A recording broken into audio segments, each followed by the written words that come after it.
نبی کریم صلی الله علیه وسلم فرمای هغه سړی د خیر نه خالی دی کوم سړي کې چې مهمان نوازي نه وي. او یو روایت کې دا هم راځي چې څوک د میلمه حق ادا نه کوي، میلمه ته حق شته چې کوربه ته وایي چې ځکه نه له ښه شی تیار کړه خدای ولي ځان له دې چې څه دي پخ کړي ولي یو خو هغه چې په تیاره کې راشي، یو هغه چې خیر ته مخکې نه ویلي نو بیا میلمه ته دا حق شته چې کوربه ته ووایي، او بل دا چې په کوربه کې طاقت وي چې هغه ته وایي چې بھئی دا لږ رانه څه پاخه کړه نو ویلی شي. خو عموما موږ کې دا ماده نشته نشو ویلی چې چا څه کېښوده.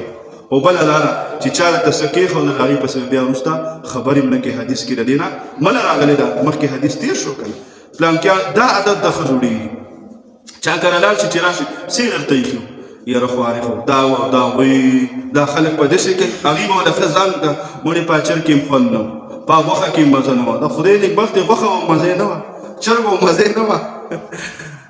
نو خبرې د بعضې خلکو عادت دي نو دا سپکاوی به د چا نه کي. بله راغله د چا کره مېلمه لاړ شي او څه کمې زیاتې ترې نه وشي نو هغه کمې زیاتې خلکو ته بیانول نه دي پکار. یو خو هغه دی قصدن عمدن ارادتن هغه خو بېله خبره ده، خو بلا ارادي او قصدن عمدن ترې نه وي همداسې ترې نه وشي د څه مجبورۍ د وجې نه وشي نو مېلمه نه دي پکار.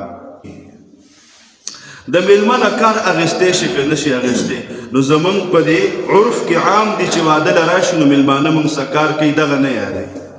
دغه خو عام خبره ده، مونږ ټول د یو بل څه خدمت کوو په ودونو کې د کاکا بچي د ماما بچي یو شانتې لګیا یي. خو اوس یو میلمه عام روټین کې راغی کور کې و هلکه څنګه دا بیلچه والا یار لږه د نالۍ صفا کړه یار لږ دا کار وکړه